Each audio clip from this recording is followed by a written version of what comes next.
talk a little bit about that in the morning. You know, we're here we got a number of people. We got our Commissioner of Agriculture, Wilton Simpson, Secretary of State for Florida, Cord Byrd. We've got the sheriffs from both Sumter and Marion, Breeden and Woods, Sumter County Supervisor of Elections, Bill Keene, Lake County Commissioners, Senator Grawl, Mazzullo, Representatives Cobb, Persons Malika, Yakorsky, and Senator Truenow. And I think we probably have some more people, but we also have our Chief Financial Officer, a guy some of you know named Blaise Ngolia. And he was trying to get me to do something about, well, you know, announcing that somehow we're going to be ceding authority to California or this or that, and then do an April Fool's. The problem with that is if I say that, they will splice it and they will put that up there. So I told them I'm not going to do, maybe in private we can do some April Fool's stuff. We were able to do some stuff for my kids, but, you know, I've just learned in this area, you say something, oh, they're going to do this, they're going to do that. But I want to thank Blaise. He used to be the senator from here, and now he's the Chief Financial Officer. He's doing a really good job holding particularly local governments accountable for spending. And the reality is, and you know, we're going to be working on a bunch of stuff over the next 4 to 6 weeks in Tallahassee. But in 2019, so the property tax that people pay does not go to us at the state, that we were funded differently. And we've cut taxes every year, and we've eliminated, we've done a bunch of stuff, and we're proud of that. But the property tax, in 2019, local governments throughout Florida took in $32 billion in property tax revenue. Today it's $60 billion. And so the question is okay, yeah, you know, the population's grown, the inflation has happened, yeah, we still see that. So 32, not saying that they were spending everything perfectly then, but let's just assume it's going to be more than 32 when you account for that, but not 60, right? And so he's been able to show the overspending in a lot of these places, and you're talking about billions and billions of dollars. So when we do the homestead property tax exclusion, and we do that for the ballot, just understand this is absolutely something that will be meaningful, but it's also something that's doable unless you just think that more revenue should be coming in so that in 3 or 4 years they're getting 83 or 84 billion from 32. But that's not sustainable. We know that. So he's done a really good job of showing that, because you'll hear people say, oh, we need to keep taxing, otherwise we can't afford basic service. Did they not have basic services in 2019? I seem to think, I remember coming, we did, right? And so how much more can people be paying? And so we're going to do something about it. I think it's the number one thing we can do to give people relief in terms of the things, you know, look, gas has gone up, groceries, all this stuff. I wish we controlled that, and I would just set it, I'd set it at $1 a gallon. That's not what government, unfortunately, the state government can't do that, right? I would set eggs low. I would do all that if that was the way it worked. It does. But the one thing we do set, and in this one it's through the Constitution, that the local government is tax. So we have an opportunity to do something really, really meaningful, and Blaise has been a big part of that. So I want to thank him for doing that. He's also been a big part of stuff we've done over the years in our subject today, which is election integrity. You go back a quarter of a century, Florida was a mess when it came to doing elections. We had hanging chads, we had all these different things, and as much as there were problems, you had a very close election in Florida that year in 2000. It really exposed every ward. I mean, if you have a landslide, you can still have irregularities. People just don't fixate it on it as much. This was razor thin. They're holding up these things in Palm Beach County, all these places. They wanted to only count blue counties to recount all this stuff. Florida Supreme Court at that time was a total disaster. That's one of the things people don't talk about. You know, when I got elected, we had probably the most liberal Supreme Court in the country. Now I've put 6 on, and we have the most conservative Supreme Court in the country. And so that's a big change for us. So it exposed that, and there was work that was done after that, which I think there was a lot of really good stuff done. But then we got to 2018, And I'll never forget, I mean, it was a very competitive election. Florida was a little bit different in terms of the political demography then. It was a blue wave year, which was tougher for us as Republicans. But anyways, we're doing it. And we come into election, and then the votes come in. And then I get a call from the Democrat, concede. I go out, I give the speech and all this. And then we had other candidates running that also won. And I think, I don't know what it was. It was like 1%, a little bit more than that. And so, great, you go to bed, you go the next day. And then I think then either the next day or maybe even 2 days later, I get a call, hey, there's more votes coming in Palm Beach and Broward counties. I'm like, what? And they're like, yeah, your margin's going to go down. And we had these margins. And so, we had an agriculture commission candidate that was winning by like 30 or 40,000 votes. And then after this vote dump, ended up losing by a few thousand votes. And we actually had a Democrat in 18 win, quote, win as a result of that. And then we went from, I think it's like a 0.5 percentage point off the margin. And then we had a U.S. Senate race that went to a hand recount because they kept chipping away. And I'm just thinking to myself, like, where are these ballots coming from? How is this possible? So when we came in, we said, well, we aren't going to play like that. We're going to make sure that we do it right. So one of the things we did was, we effectuated the removal of the supervisor of elections in both Palm Beach and Broward counties. And that was important to clean house. But we also just understood that it's very important that when the polls close, you know how many votes have been cast, and then you count them. What you don't want is to have 100,000 votes come in, somehow be found a day or two after, or 3 days. Now in California, they count for months or weeks, at least weeks, sometimes months. You'll go and you'll wake up on election, the morning after the election, someone will be up 6 or 7 points, and then the machine kicks in, and then 2 weeks later they lose. And that totally destroys confidence in the system. So I knew that was a problem, and we had to make sure we clean up. So we made those choices. And look, not every place in Florida was a big problem. There were some that are big problems. Those two counties historically, unfortunately, had been big problems. But we knew that there was other things that needed to be done, and particularly where we saw what happened in the 2020 election. In some of these states where they had the mass mail balloting, you had ballot harvesting, Zuckerbucks, you had all these different things were happening where no one knew what the hell was going on. So we said we're not going to do that, and I know Blaze was very involved in pushing legislation. Commissioner Simpson, who was a Senate leader, helped shepherd this through the Florida Senate, which was really put Florida as the leader in election integrity around the country. We have now mandated that voter rolls are updated annually and that ineligible voters are removed. We have, when you do an absentee ballot request, you now got to show voter ID so that we know where that's going. We've also banned ballot harvesting in the state of Florida, which that's a very bad practice. I mean, how ridiculous is, it was a big thing to have a secret ballot, right? You go in, you pull the curtain, whatever, however you do. I mean, we have the dividers in Florida. Some places used to even have a curtain. You do, and you put it in. It's kind of like a solemn thing.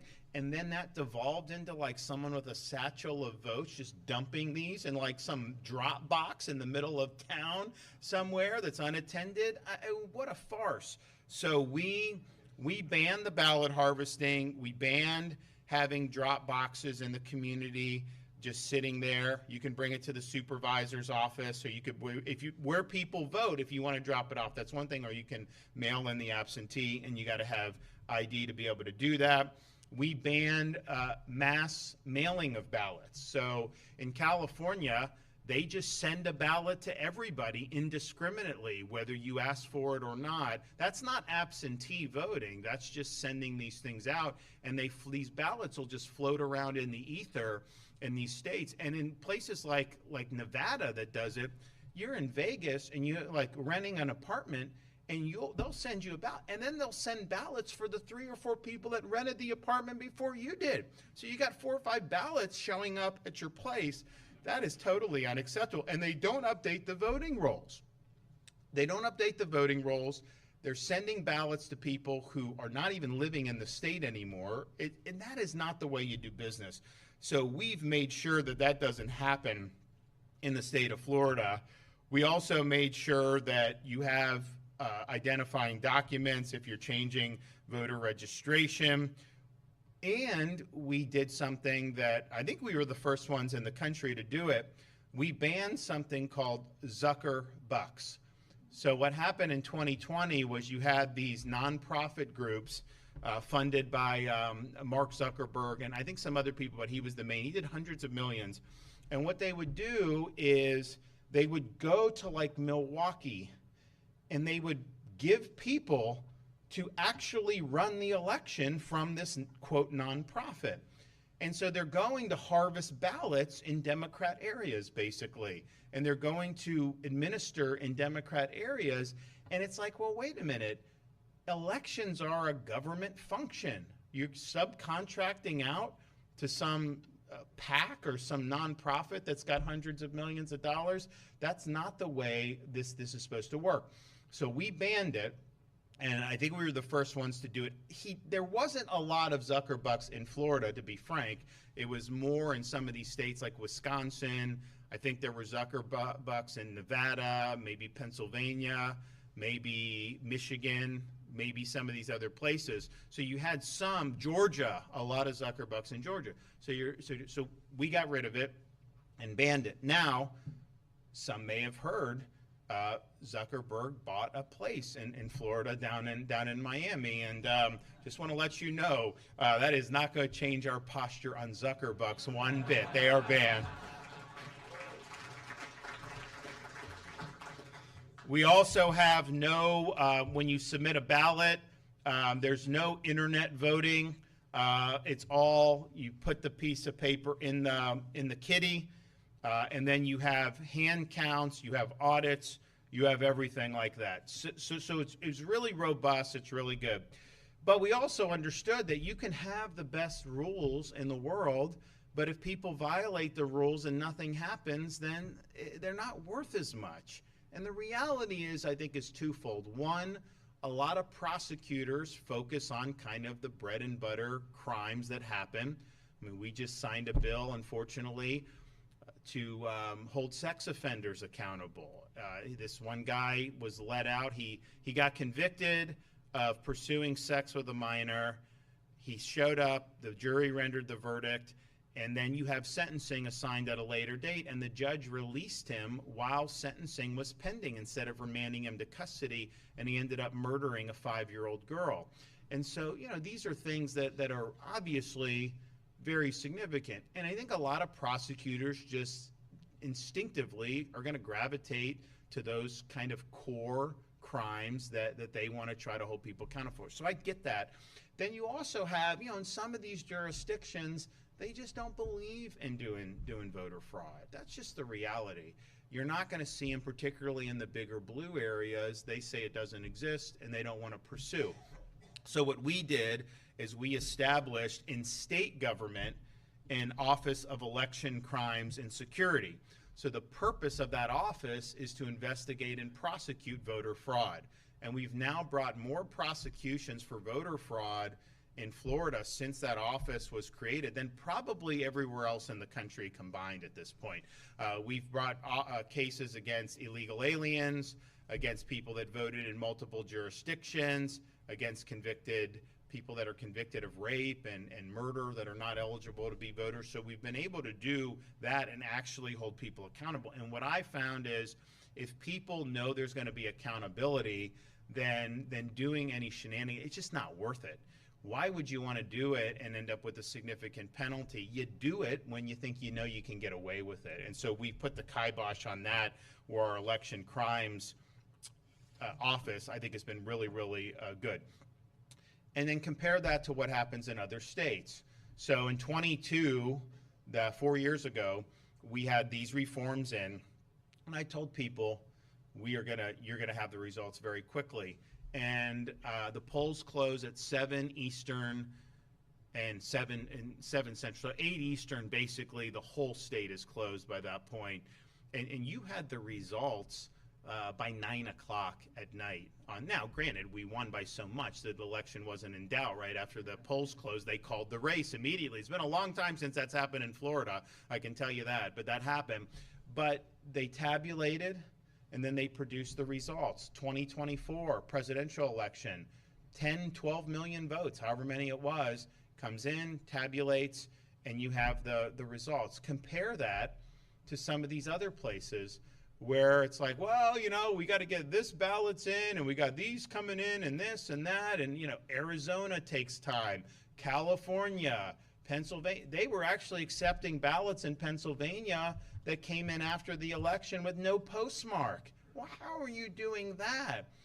And so you have all these different ways that they've done it in ways that don't inspire confidence. So all you have to do is watch these elections and see how Florida performs, and we've become the envy of the nation. Who would have thought that 25 years ago? Not many people probably would have thought that. And we're a big state. It's not always easy to be able to do. At the same time, as much as we've led on banning ballot harvesting, Zuckerbucks, voter ID, all these things that are really important, we know that there's always more to do. So today, I'll be signing House Bill 991, which is the Florida version of the SAVE Act, which will bolster our election integrity measures. Now, it's interesting, they're proposing the SAVE Act in Washington, D.C. It does a number of things. Well, the original proposal did a lot. It did things not even related to elections only. It did things like ban the mutilation and sex changes for minors, which I obviously support, but we did that years ago in Florida, so that's done. There were other things that we're proposing about protecting women's sports, which I obviously support, but we did that years ago in Florida. And then on some of the voter identification and making sure people are citizens, I support that. But it's interesting, if the Save America Act federally were to be enacted, 99.7% of Florida voters have already complied with what that law requires. And so you're talking in Florida, very small number of people that would, and not to say they're not eligible. I mean, it may have been when they signed up or whatever. So that's pretty impressive that that's where we already are as a state, that this major piece of legislation would have an impact, but it would have a much smaller impact in Florida because we've already done what they're looking to be able to do.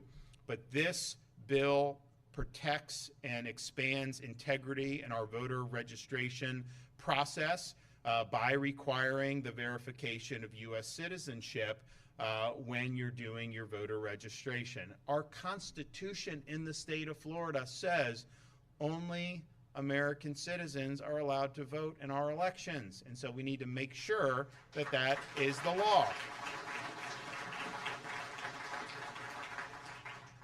The bill also requires all voting to be done using paper ballots, allowing for a verifiable hard copy in the event of a recount. And we keep all that. We don't, the state, the supervisors do. You have some of these elections that are very close, and sometimes they go through, and you can count by hand and go through and do that. And I think you need physical evidence. I've never supported the idea that you just vote on a computer, because who knows what's happening with those. So this way, if there's a dispute, you just grab the ballots, you go through, you have observers, and people are able to see for themselves. We're also making sure that when you're providing information or identification, that we're using secure forms of identification. So we're not using, we tried to do this years ago, legislature didn't do it, but they finally did it now, about these student IDs. I mean, a student ID does not mean you are a resident of the state of Florida. Student ID means you're going to school. Now, most of our state universities, our undergrad is 90% in-state, system-wide, but still, that doesn't mean that that's everybody. So they're not doing that. You got to have a valid ID that proves that you are a resident of the state of Florida. We also bolster our accountability for election crimes, particularly petitions. So these petitions, it's been, first of all, we've done a lot to rein in the abuse, but they try to get on special interests. They spend tens of millions of dollars to try to get on the ballot and to try to change our Constitution. And they're allowed to write an amendment. Are they writing that amendment in a way that's clear to voters, or are they trying to write it in a way that's going to trick as many voters as possible? Obviously, it's the latter. So they try to do this. All the people, all the groups that are involved in this will make money if these things pass. And so they got to get these petitions. And what we found is it's rife with fraud, fraudulent petitions. There'll be people, it's like, you know, hey, you know, you have a 75-year-old lady in Lady Lake, and all of a sudden she's being told that she signed a petition to make weed a constitutional right. And I didn't like that. I didn't ever sign that. Well, how did it get there then? Somebody did that. And so there's been a number of prosecutions about this. We need to make the penalties even. And honestly, cheating in a candidate race is bad. But cheating to change the Constitution, you know, you have one election, you have another one that comes up. So if somehow there's a miscarriage of justice, that's much easier to correct. Once something's in the Constitution, you can't unring that bell. And I just think that that should be a process that's being done with integrity and transparency. I think it should reflect the actual will of Floridians, not special interests that try to pull the wool over people's eyes. We also have transparency to the candidate qualifying process because we want voters to be more informed. So you're not allowed to qualify if you don't meet party affiliation requirements. You have to attest on oath that you meet all the constitutional requirements for office. And if you don't, then there will be cause of action to be able to keep you off the ballot. It requires candidates to disclose any dual citizenship they may possess. I think that's important that you know that as a voter. And then one of my favorites requires new and returning candidates for Congress to disclose stock trading activity while in Congress. And so what it'll be, so say, Joe Blow's running for Congress, you will have to say, I intend to trade stocks or I will not trade stocks. And you will have that information. And if they go and they say they're not, and then they do, then when they run again, they have to say, you know, did I trade or not trade? And, you know, the reality is it's gotten to the point where it's become a national farce, what goes on. When you have Nancy Pelosi outperforming people like Warren Buffett, when you have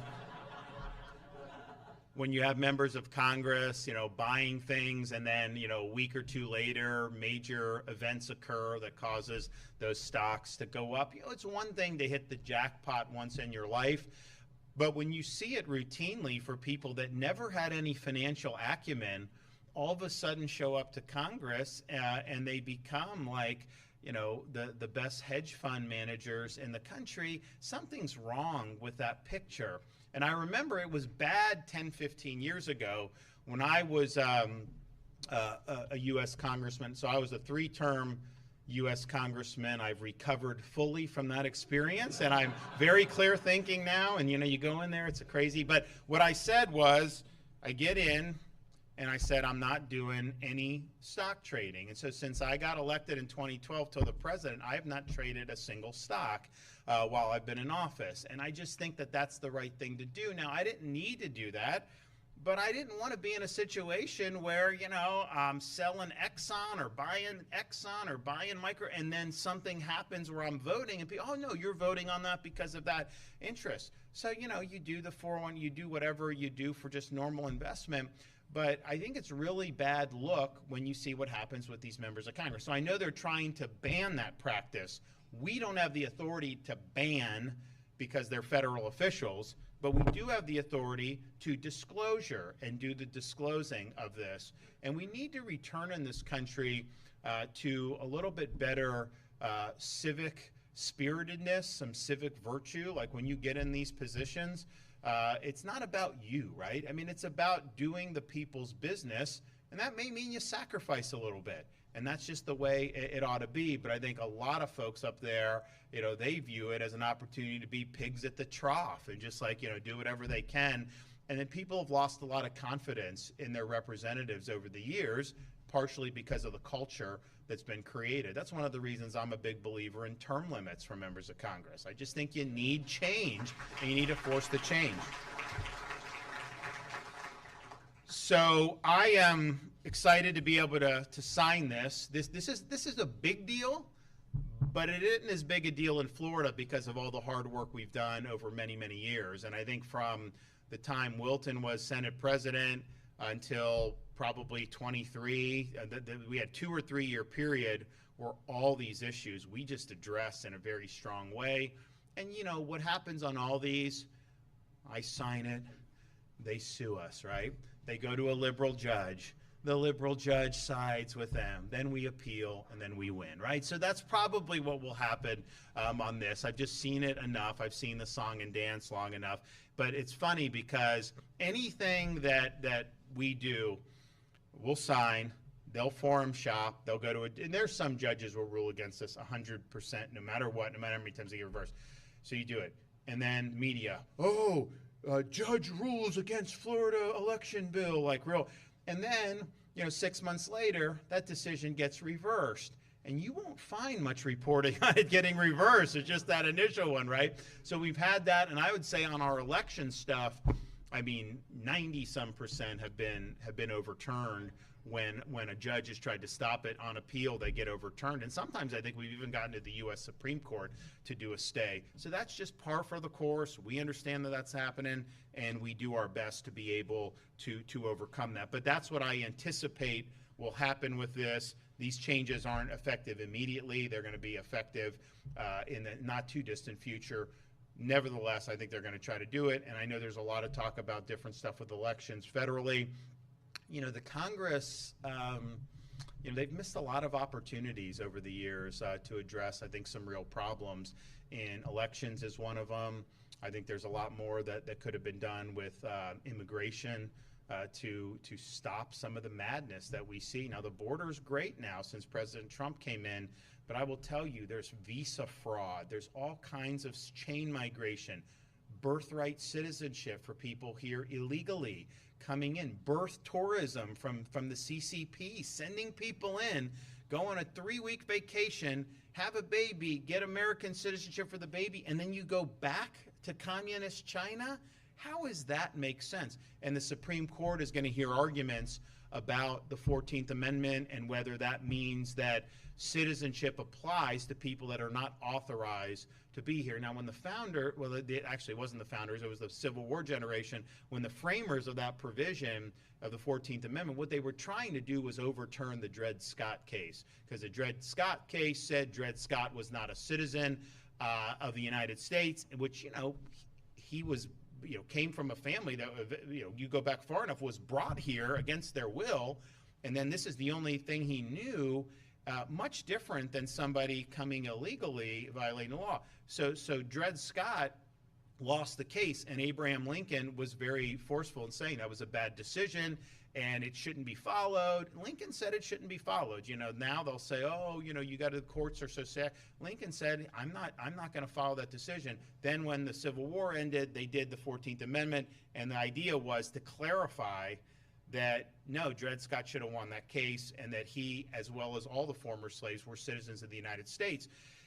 But then that has now been applied in ways that the framers of that provision would have never contemplated. Because first of all, we didn't have, coming to America was a big deal in 1865, 66. You just couldn't hop on a plane and get here, stay 3 weeks and hop on a plane and go back to a foreign country. That wasn't the way it worked. And so they weren't thinking in terms of people flooding in violation of the law.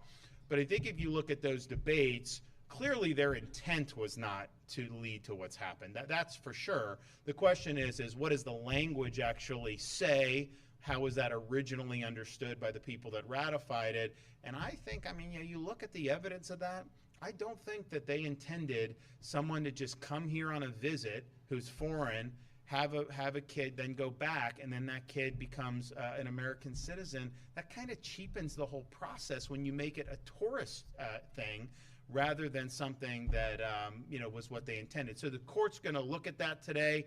I don't know. There's procedural things. There may be reasons why they don't rule for the administration that have nothing to do, but hopefully we'll get some analysis, because they really haven't ever addressed this specific question. They've addressed legal immigrant, someone on a visa from China. They've never addressed the illegal.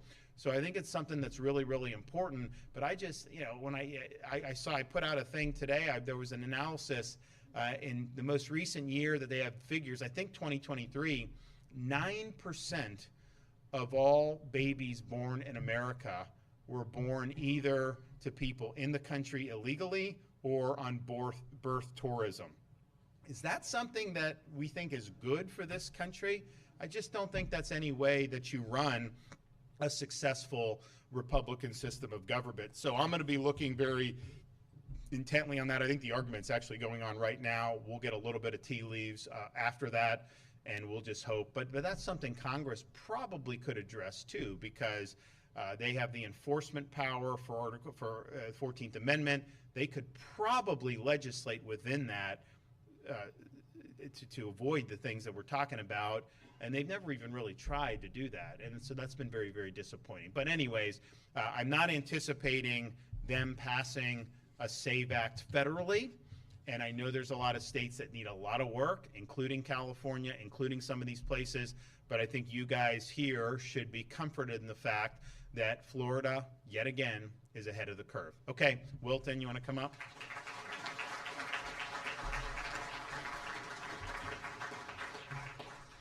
Thank you, Governor, and I'm going to start off by saying I'm glad we did not cede our authority to elections for California governors, and it's a real honor to be here today, and I'd just like to brag on the governor just for a minute. I've served with the governor.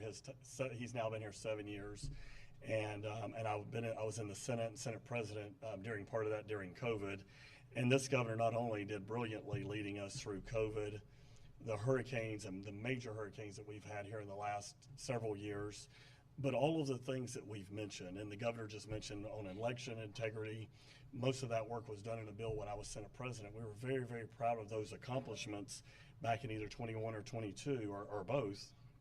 And so it's been a great run, Governor, and you've earned the title of America's Governor, so thank you. Thank you for doing this.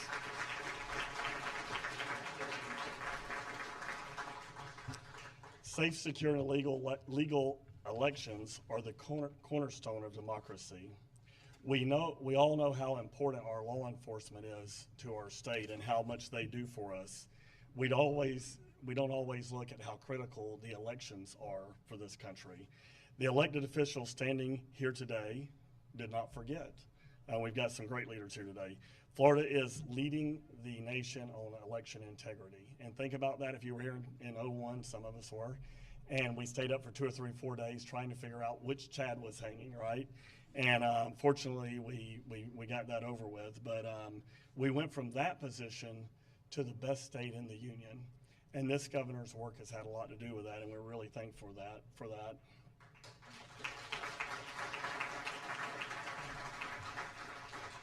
As the governor said, we banned Zuckerbucks. That was a big deal 5 years ago, right?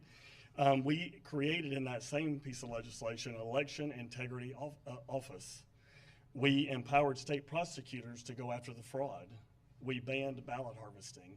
All of those things seem like a distant future, but at the time that was a really, really big deal. And essentially, Florida was the SAVE Act before there was a potential SAVE Act federally. Since then, our legislature has continued to pass significant pro-democracy reforms each year. Congratulations to the House and Senate sponsors here today, Senator Grahl, Representative Parson-Maleka. I know you'll be speaking about the bill in a few minutes. I am here to thank you for your hard work and celebrate the latest reform aimed at protecting Florida's elections Today, we signed the Florida's 2026 version of the SAVE Act. What we are hopeful for, because in Florida, we don't take these things for granted. These things were not done in a vacuum. We did it intentionally to have the best elections in the country. We hope that our legislative, our congressional and Senate partners in Washington will have the same courage that we've had here in the state of Florida and make this a nationwide issue. Thank you for having me here, and thank you for your integrity, Governor.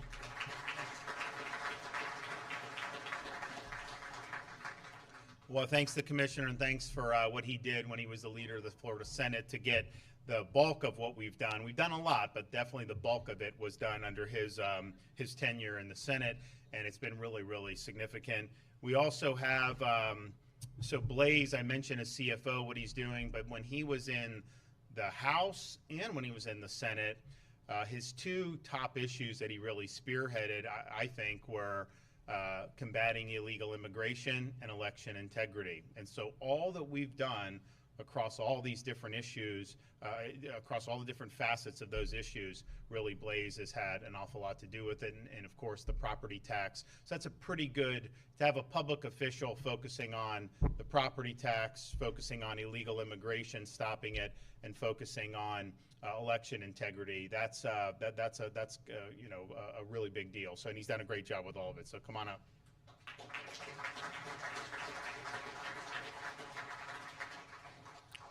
Good morning, everyone. It's great to be back in the Villages. I had the honor of representing you all in the state Senate. First of all, I am deeply disappointed that you did not take the time to play the biggest April Fool's joke on everyone.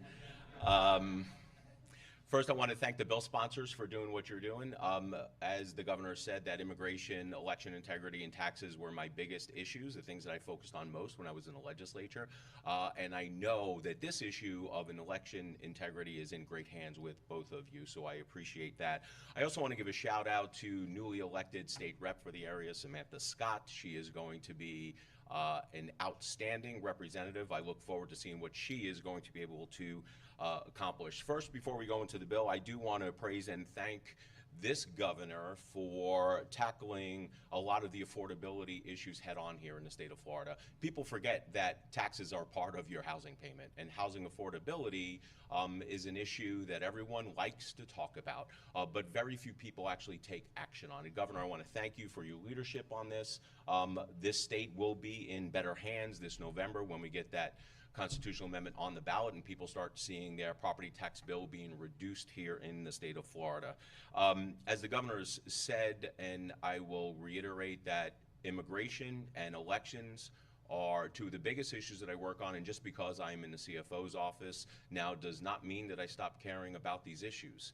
So in the legislature, we passed then, with the help of the Senate President, with the leadership of this governor, Senate Bill 90. A lot of the components that you heard here today were in that bill. And the thing that cannot be understated here is the proactivity of this legislature, especially the proactivity of this governor. This governor and I sat down years ago and we started realizing the deficiencies in the election systems in a lot of areas of the states. And quite frankly, some of the deficiencies that were going on here in the state of Florida. But this governor didn't wait. He said, let's get in the room, let's figure out what the issues are, and not only what the issues are, but let's figure out what the potential issues could be years down the line. And that's why we wrote at that point the landmark bill, Senate Bill 90, which was challenged in the courts, overturned, and now it is the law of the land, which is probably one of the most comprehensive election laws ever written. We went from being the laughing stock of the nation in the year 2000 to being the gold standard of election integrity here in the state of Florida. So it's not just sitting back on our laurels. This is something that we need to do every 2 years. Every 2 years, my opinion only, we should be putting up an election integrity bill to make sure that we are closing the loopholes, because no matter what we put on paper, no matter what is passed into law, you're going to have bad actors trying to circumvent them. We need to identify what they're doing and close the loopholes and make sure that it doesn't happen, because if we do not stay ahead of this, they're going to continually try to game the system. In addition to that, immigration. This governor and the legislature, this state has led on the issue of illegal immigration enforcement. We are leading the United States in deporting criminal illegal aliens from our communities. And that, again, because we started realizing that this has become such a big issue that we had to take action. Election integrity, we had to take action. Immigration, we had to take action. And that's why we are now taking action on election integrity as it regards to illegal immigration. Here's the secret. And I don't know if many people in this room actually know this, but illegals are actually voting in elections now. Whether people want to, you can refute that all you want, but it is absolutely 1,000% true that illegals are voting in our elections. How do we know that? If you're an illegal, there are cities in Maryland that you can vote. It's actually in their ordinances. You can actually vote in Oakland and San Francisco as an illegal. It is actually written there. So this bad idea that somebody from another country that had come over to our shores illegally can somehow cast a ballot and figure out how we're going to be able to govern ourselves if they're not even a legal resident citizen of this country is already ingrained. The bad idea is already ingrained. Why wouldn't we want to take the extra step and make sure that illegals do not vote in state and or federal elections? And again, here's another issue, Florida SAVE Act. Again, the state of Florida is leading on this issue. The president is right on the national level. This governor has been right on the local level. There is absolutely no excuse. If Florida can do it, there is absolutely no excuse why the federal government cannot pass the SAVE Act. It's sort of ridiculous. Now, you're going to have people coming out and saying that this is a voter suppression bill. Every time we try to crack down on people gaming the system when it comes to elections, you will have people file lawsuits and people claim that is a voter suppression bill. In fact, almost every bill that we've ever passed, they claim that. And almost every election after they claimed the voter suppression was taking place, voter participation increased year after year after year. That's some of the things that the media won't tell you because, especially now, everyone is in favor of voter ID. It's ridiculous that illegals, it's quite frankly ridiculous that we're actually having this conversation of trying to keep illegals from voting out of our federal elections. Just think about that. You wouldn't even think about that, or that wouldn't even cross your mind 30 or 40 years ago, but it's the reality today. But this again, once again, is this governor and the legislature being proactive, making sure that we are doing everything that we possibly can to keep our elections safe and secure. Governor, I want to thank you for what you're doing. Bill sponsors, I want to thank you for what you're doing. God bless you. God bless the great state of Florida. Well, thanks, Blaze. And we're going to hear from the two bill sponsors in a sec. I know, I did mention he's not going to speak, but our Secretary of State, Cord Byrd, so he's in charge of overseeing all the elections. And I know that there have been, we just had the one guy that got picked up, it was at Palm Beach. So he's been very, very involved with all of that and obviously producing good results. But he's also, Secretary of State is kind of our top cultural official in Florida. And he's spearheading, under my direction, our America 250 celebration. And I know, are we going to bring any statue to the villages? Do we know yet? We're working on it. So, where they have the founding fathers name, like the counties that have the founders as the namesake, Washington, Madison, Hamilton, Monroe, whatever, we're bringing statues and putting statues of those founders there because, blue states are taking them down. I get them at a great discount, so it's a buyer's market. Why not do it, right? So we've done Monroe down in the Florida Keys. We've done Alexander Hamilton in Hamilton County. We've done Ben Franklin in Franklin County. We've done, we have not done James Madison yet, but I think that's on the way to be able to do. And I got this beautiful Washington from Mount Vernon. They loaned it to us that I put in the state capitol. So when you go into the Capitol building, if you turn left to go to the governor's office, you see this great statue of Washington. We're getting that replica of that, and we're going to put that in Washington County. But then we've also done people that have exemplified the founding ideals of the country. So we did Frederick Douglass in St. Augustine. He gave a big speech there in like 1889.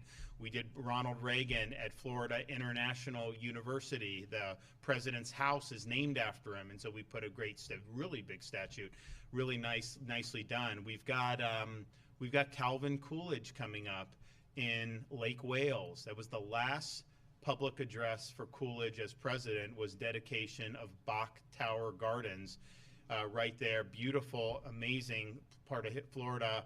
And it was, by that time, they had video. So you can actually look at YouTube and watch him give this talk. And then he left office like a month later. And so and he was a very good president. And he doesn't get enough credit. So we're going to give him credit for that. And we've got others coming in a variety of different things. So it's really exciting. I don't know there's any other state that's doing much of anything about this. It's like, I mean, I can only imagine, like, if we had like Philadelphia in Florida, like I would be, we would do stuff, all that. So there's a lot of history in other parts of the country. We consider ourselves the 14th colony because we weren't part of the original 13, but it was on the minds of a lot of founding fathers, and they wanted Florida to be a part of the United States, and that happened, of course, over many, many years, and eventually brought that in for a landing. And now look at us now. We're this big engine. I mean, who would have thunk that back then? But we're going to be doing more. And I don't know what we do with villages. I know we had talked about maybe bringing something here, but I think a lot of people here would appreciate it if we did. Okay, so we've got our legislators, and I appreciate what they've done on this, but also these two in particular. All these Republicans, they run as lions, and then they get in and they end up as lambs. A lot of them do, like in Washington, all this other stuff. There's a difference between how they campaign and then how much they're fighting when they get in. We just have a problem with that in the Republican Party across the country. And so, when I see people that go in, they say they're going to be conservative, and they go in and do that and fight the really tough fights, they deserve a lot of credit for that. And so we have Senator Grawl from Indian River County, and then we have Jen and Persons Malika, our representative from Lee County. So you two want to come up and say what you want? Thank you, Governor. Thank you for the compliment. Thank you to this team. I mean, looking at who's here today, knowing how long we've been working on this, President Simpson, Commissioner Simpson, under Speaker Sprowls, I served as the chair of the Public Integrity and Elections Committee and worked with Blaze on the SB 90. Secretary Byrd was in the House with us at that time, has worked on these issues. And Jenna, you and I have been working on these issues for many years. And I just think, in a state where there's term limits, it's great that you still have a bench of people that understand these issues and are focused and committed to being proactive, just like Blaze indicated. I think if he would have been in the Senate, he probably would have fought me for this bill this year. I'm fairly certain I would have lost. But it was such an opportunity because election integrity, it really hit me in law school. It was 2000. I was in Wisconsin, and there were students going from precinct to precinct and bragging on television about how many times they had voted. And I thought, how does this happen? This is nuts. Like this, there are states where you can literally just walk down the street, go to another precinct, and you can vote again, and we get one vote. And so Florida has done so many things right since 2000 to correct what happened in that year. And I just think, what an opportunity to do something, though, that was really pretty common sense. I mean, I couldn't believe that it was a debate about whether or not you had to be a citizen in order to vote in the state of Florida. That's not debatable. Not only and it's in our Constitution. Also, the voter ID issue, to be able to really close the loop, student identification card. I mean, that's a student identification card. That's not even a college ID from a Florida institution. It's a student ID. Your homeowners association card would count as voter ID. Moving forward, it won't. And that's important because we have state systems, we have real IDs that there is credibility and fidelity in, and we should be able to count on those, not something that's not secure. And so very common sense things, but I'm grateful to my colleagues in the Senate because many of the things that you heard about in the bill and my colleagues in the House were ideas and things that had come up that they wanted to work on, and they are all encompassed in this bill, and I think we should be really proud of it. The biggest criticism we got along the way is this isn't really happening. And just like the CFO said, it absolutely is happening. And we have the Office of Election Crimes and Security who puts together a report. And in that report outlines the times that people have admitted, illegal aliens have admitted to voting in our elections. They have admitted to it when confronted with that information. They have affirmed that they are citizens wrongfully as far back as 2000 in some of the cases that they've looked at, and that individual voted in 3 different elections, 22, 23, and 24, I believe. And so it's like, we have this knowledge and information. We must be proactive in order to ensure that every citizen in Florida can have trust in the system that elects our citizens to public office, that puts citizens' initiatives on the Constitution, or on the ballot to be considered in our Constitution. And it's just, I'm proud of the work that we've done in the legislature. I thank Senate President Albritton for his leadership, and the other senators, and the Speaker Perez for his, in making sure that we continue to lead on this issue. So thank you so much, Governor.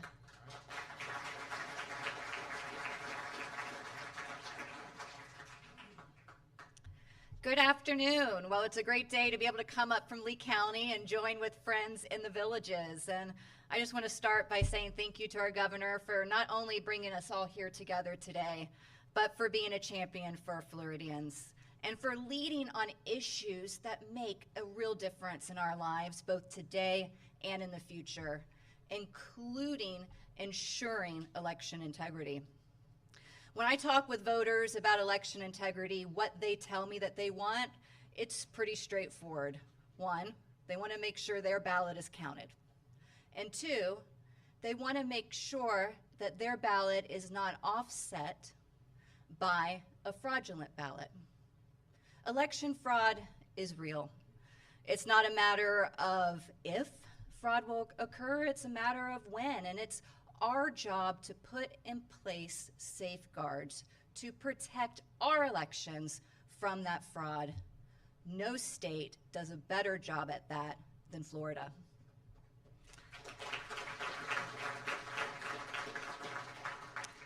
When I first ran for the State House in 2020, I promised voters that election integrity would be one of my top priorities. And we specifically talked about the need to ban ballot harvesting, because we saw in my home county of Lee that folks were showing up with sacks of ballots. So I got elected, and I'm a freshman legislator, and I'm making some calls around the Capitol to see, can we get this done? And I talked to Blaise Ngolia, who was a House member at that time, and I was so excited to learn that Blaise was already working on it, that he had a bill that would ban ballot harvesting and more, and it was a true honor to watch him in action and be part of the House when we passed that bill in 2021. But it took political leadership to get that done, political willpower, and but for the political willpower of our governor, but for the political willpower of other leaders like Commissioner Simpson and CFO Ngolia and our colleagues in the House and the Senate, the job wouldn't have gotten done. But it did get done. It got done in 2021. We banned ballot harvesting, and year after year, we have continued to get the job done for Floridians, for you, to ensure that your ballots are safeguarded. And we continue to get the job done this year with passing Florida's SAVE Act. This bill answers the call of Floridians. Floridians want to ensure that only U.S. citizens vote in our elections. Floridians want common sense voter ID, and Floridians want transparency in the process, including our candidate qualification process. This bill answered that call on all fronts. It's been a true honor to work on this legislation. I had the honor of working on it last year with then Senator Ngolia, and I had the honor of working on it this year with Senator Grahl, as well as my House colleagues, including my prime co-sponsor, Representative Trabolsi. It's been a true honor to work with both of you, along with our colleagues. And Governor, it's been an honor to work with you and your team, as well as Secretary of State Byrd and your team, to ensure that Florida remains the gold standard of election integrity. And I'm going to close by saying, Governor, My last thank you is thank you for never saying the job is done. There is always more work to do, and under your leadership, we remain the model for the country.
Well, that's good work. I appreciate everybody that's been involved, and we're going to be doing some other stuff.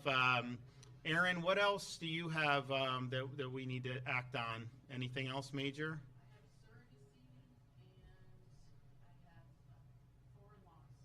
Okay. Is that the Sharia? Okay. We're doing real strong against Sharia, so stay tuned on that. And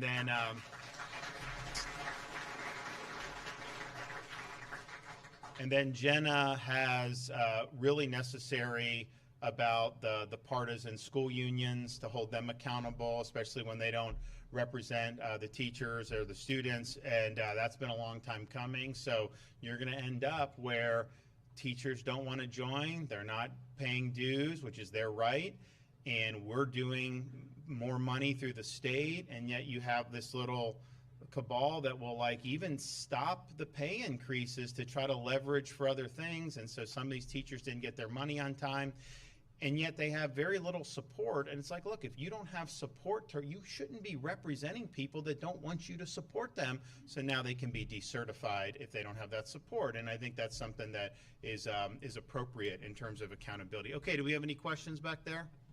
Yes. Attending tonight's launch, and what are your thoughts on the mission? I'm not doing it, but I think it's going to be really exciting. I mean, this is, we go back to the 70s where you've had something of this, and I think the plan is to have them further away than has ever been done. But it does show you the Space Coast of Florida.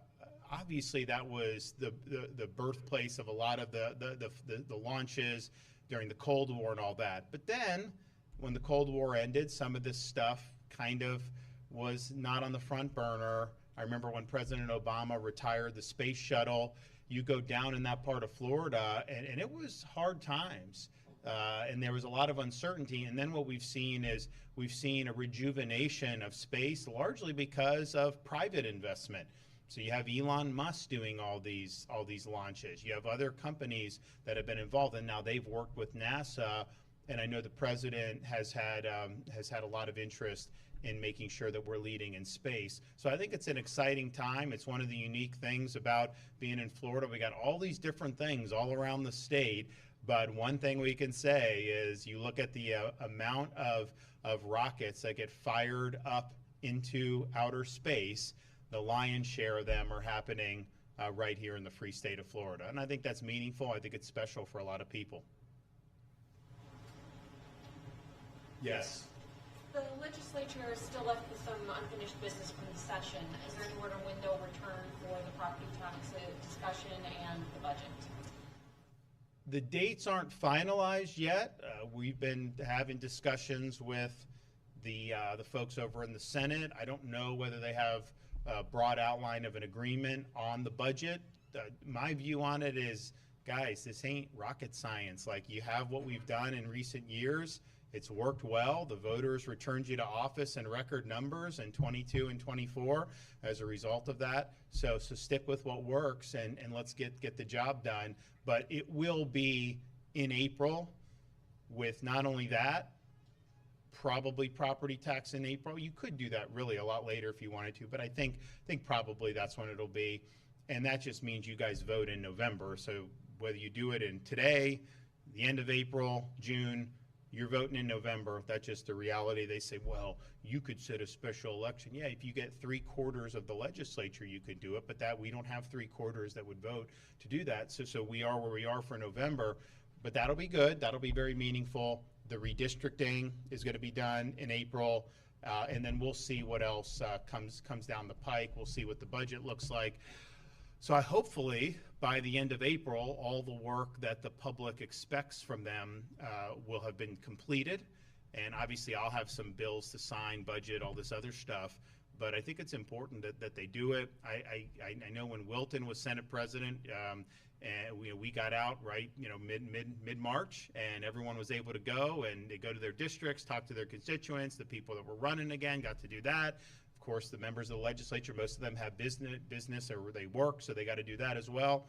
So I think it just behooves us or them to get that done, and then let's move forward in a very positive way. And I anticipate that happens, but at least I have not been informed that there's been a full resolution on what had separated them and created the budget impasse in the first place. I think most people here just say, just keep doing what you guys have been doing.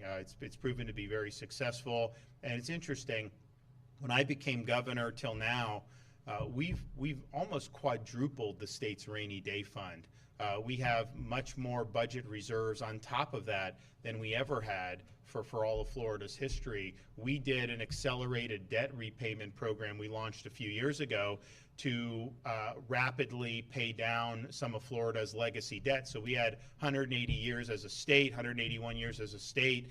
If you look at that debt, just in my tenure as governor, we've retired over half of it in 7 years. And so we now have very low debt per capita compared to other states. I think we're the lowest. So we've been able to do that. And part of it is, and then we're saving money because you're buying the bonds at a discount and then retiring them. And so then you don't have to pay the interest that you would have if you had serviced it normally. So we've been able to save more than $1 billion on interest costs, and also on principal by buying at a discount. So that's good fiscal stewardship. So there's been all kinds of things that I think have been really positive, but yet we're doing a lot of big things. I did Moving Florida Forward. We've got the Ocala I-75. We're doing that to try. This is a tough stretch of traffic. Massive amount of money going in to do that. It's going to be a lot better, and it doesn't happen overnight, but that wouldn't have even started until next decade had we not done our program with Moving Florida Forward. You look at what we've done on I-4, just the temporary lane we put in over there in Polk County. It's been a big deal. That's going to come to fruition, and that's been going on. That wasn't supposed to start till then. You look at what we've done for springs and environmental restoration and Everglades, all these different things that a lot of people didn't think were even possible to do. We've done that in a really big way. We've done education money. I mean, we've increased funding for teachers, I think every year, certainly since you've been president with the Senate, so 4 or 5 years, 6 years, we've been doing that. So that's, I think, what people want to see, while making sure that we have a very good fiscal trajectory. And I think we'll be able to say, however this budget turns out, if you look over the last 4 years, we've basically had a stable budget. There has not been any significant overall increases. We've done more money for things that people want to see, but we've done that within the context of a budget. And as the state's grown and we have had inflation, we've still held the line in these more recent years. And so our budget, even though we have millions of more people than New York State does now, our budget's less than half of New York State's budget. Our roads are better, our schools perform better, our services are better. I wouldn't want to go to the DMV in New York City if I could do it, you know, in the villages. So that just shows you that it can be done. So I think that's a great success story. And I remember working with you know, different leaders in the legislature over the years, and we were able to deliver on big priorities, but also do it in a way that was intelligent and was not going down the road of a California or an Illinois or some of these places where they're never going to be able to. You cannot tax people enough to be able to make up for the fiscal recklessness. It's just not going to happen, but that's what they're going to try to do. And they've caused a lot of these people in California to leave because they're trying to do a wealth tax now, which is basically whatever your wealth is on paper, you just got to pay 5% of that, which honestly, even somebody that's not worth a terrible amount of money, that's not an easy thing to do. So if you have a 401k, they're going to count that and you got to pay a tax for basically an unrealized gain. So it's not a effective vehicle to raise revenue.